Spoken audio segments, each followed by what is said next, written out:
Yes, children. Good afternoon. Good afternoon, ma'am. So in the last class, we were seeing about the different states of matter. Yes.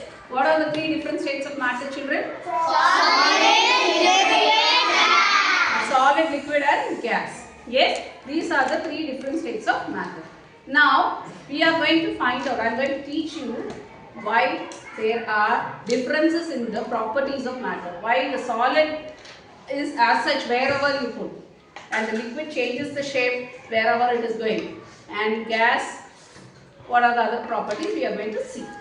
Yes, so let us start about the different properties of matter. Can we see what are the different properties of matter and why it is in that shape, or why the changes are there in the shape? Yes, what is actually happening? So all Diwali is over now. Yes, ma'am. Yes, but still the sweets are with us. Yes, what is this? Mango sweet. Some mango sweet or something. Mango Yes, yes. If I keep it here, will the change? Will it change? No, ma'am. Will I keep it here? Will it change? No, ma'am. If I keep it inside the box, will it change? No, ma'am. No. So what is this? Laddu. Laddu. So imagine all the properties of matter. Okay. With this laddu, let us see. Yes, children. So you all told me that this is laddu. Yes, you might have had ate for your Diwali. You all enjoyed the Diwali sweets, I know. So now, why I took this laddu is I am going to explain the matter, how each matter, I said you, it is made up of molecules, right? Yes. Now I am going to break this laddu. Okay. Laddu is made up of small bundis, yes? What round one, the bundis, yes? Yes, those are called as the molecules. Imagine this to be a solid state. Is it a solid? Yes. So the solids, each matter is made up of molecules, tiny particles called as molecules. This you are able to see with your naked eye. But the molecules you will not be able to see with the naked eye. You can see it only through the microscopes. Okay. So there are thousands and thousands of small tiny particles called as the molecules. Okay.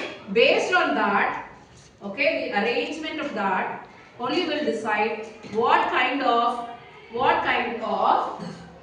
matter is it. Okay. For example, when you take the laddu, we all said it's a solid. So imagine this to be the molecules. What are these?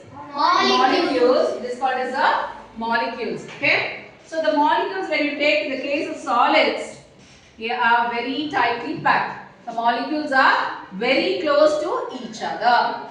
Okay. So the gap here, in between you have the gaps. Yes. Okay. In between you have the gaps in between the molecules. Can you see the space? I am putting it in violet color. Yes. So that gap will be less. So when you take the force of attraction between these molecules, this molecule will be attracting this molecule, this will be attracting. Likewise, everywhere the molecules will be attracting. Okay, they will pull them with a force. Okay, so what happens is the intermolecular space will be very less because the force is very strong. So that is why you have the solids. Okay, wherever I throw this chalk, it remains as a chalk. So the solids, intermolecular space is very less and the molecules are arranged very closely to each other because of the force of attraction between them. So it will have a definite shape. Yes. Now this is water, right? What is inside the water bottle? I am going to drink this water. I am going to pour it inside.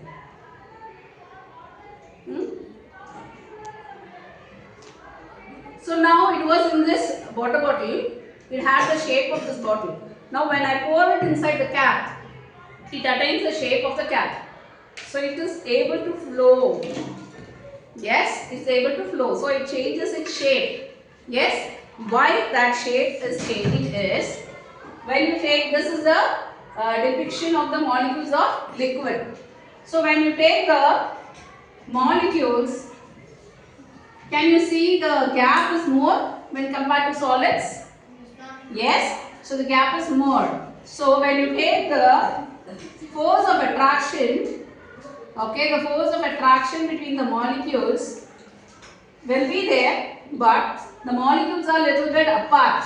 It is little bit far away. So what will happen? The force of attraction will be little bit lesser than that of the solids. Okay. So what happens? Normally when the force is less, the gap becomes more. Right. So intermolecular space becomes more. Okay. Because of less force of attraction.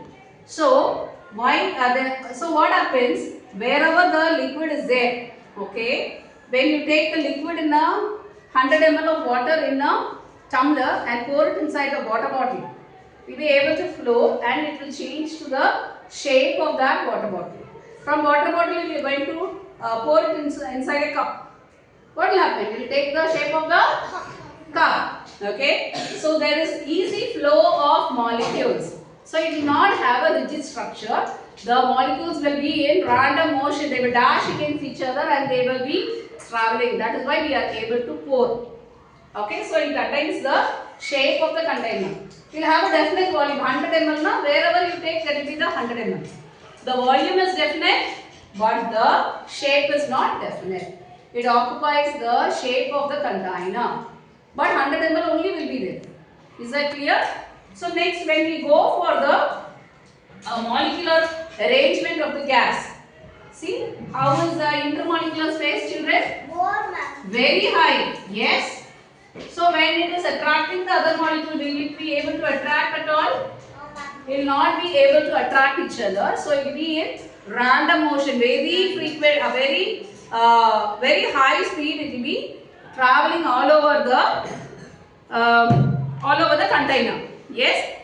So I showed you that packet, right? So it will be traveling whole of the container. Yes. So here I am taking some amount. Nothing is here, right? Little bit of air is there. So when I force the air to move inside, you have little bit of air here. It is tightly packed. I mean, it occupies, the molecules will be less inside. The air molecules will be less, and it is in the compressed state. I can even squeeze it and I can make it smaller, but the same amount of gas will be there. But at one stage, what happened now? No, gas went out. Because of the pressure, it went out. Yes, it spread throughout the surrounding. Yes, so the force of attraction will be very, very less. So there is no definite shape for the air. Where is the air now? Which was inside? Went out. It went out. Yes. So you cannot. Yes. We cannot catch it. We cannot catch it. We cannot see it either because it's a gas, right? So it occupies the whole space. That is why it does not have any definite volume or any definite shape. Is that clear? So the molecules will be at random motion. That is why, because of this property, intermolecular space, intermolecular force of attraction and the arrangement of the molecules. Okay? So the molecules are arranged based on the intermolecular force of attraction. Attraction more, the space less. If attraction is less, space is more. Sometimes the gas, there is no force of attraction down. Okay, that is why solids have definite shape, definite volume. You can only break the solid. You cannot break the liquid. Can I break? Liquid can I break? Or air or the gas can I break? No, we can condense it. Yeah, condensation is different. That will be learning afterwards. No, we can evaporate the water. Yes. That we will see in the next stage. That is change of state of matter. Yes. So here, what are the properties? Now come again. The molecules are closely packed. The intermolecular space is less because of high force of attraction. So they have a definite shape and a definite volume. You can break it. Okay. When you come into liquid, they have little bit more intermolecular space because of the intermolecular force of attraction is little bit lower than that of the solid. So it can flow, that is why it cannot have a definite shape, but it has a definite volume. When you take the gas, it does not have, because the molecular force of attraction is nil, very negligible or nil. So what will happen? The molecules will be at random motion. So they don't have a definite, either a definite volume or a definite shape. It spreads all over where the space is available. Okay. These are the different states of matter, and why All these matter are in this, like this they have the properties. This is the reason. Did you all get it, children? Yes. Now, when you take the matter, it can neither be created nor be destroyed, but it can be transformed from one form to another. That we will see in the next class, that is change of state of matter. Did you all understand the properties of matter, children? Yes, ma'am. Yes. Is it easy to remember for you all? Yes, ma'am. Thank you, children.